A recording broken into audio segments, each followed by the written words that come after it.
Hi, I'm Mr. Caudill, and this is your weekly science recap. Last week, we were talking about spring tides and neap tides, where we came up with the awkward but yet somewhat amazing spring before you neap. You might be confused as to what I just did. What I'm doing is representing spring tides, where the sun, moon, and earth are all in a straight line, resulting in a greater gravitational pull.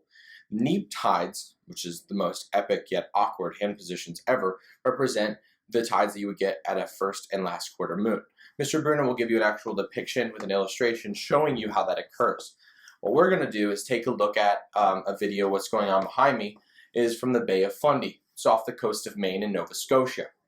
There are the greatest tides in the world along this coastline, up to 46 feet, maybe surging to 50 in certain areas. All of this, you can see how it has eroded the rocks to an extreme level. Very popular tourist attraction. At the end of this video, we'll also be taking a look at this during neap tides. So what I'm going to do is I'm going to play this again for you, get out of the way, so that way you can see where the water level gets to during spring tides, which are greater, and neap tides, which are smaller. Thank you for joining us on this weekly recap. Stay tuned for Mr. Bruner.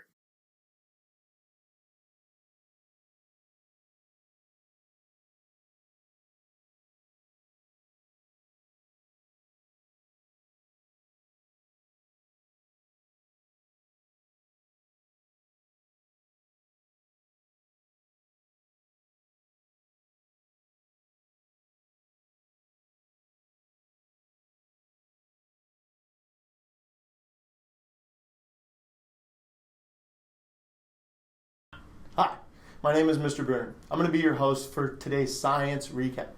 First, I'm going to talk to you about tides. Now, within tides, there's two specific kinds of them. Spring tides are when the moon, the earth, and the sun are in a straight line.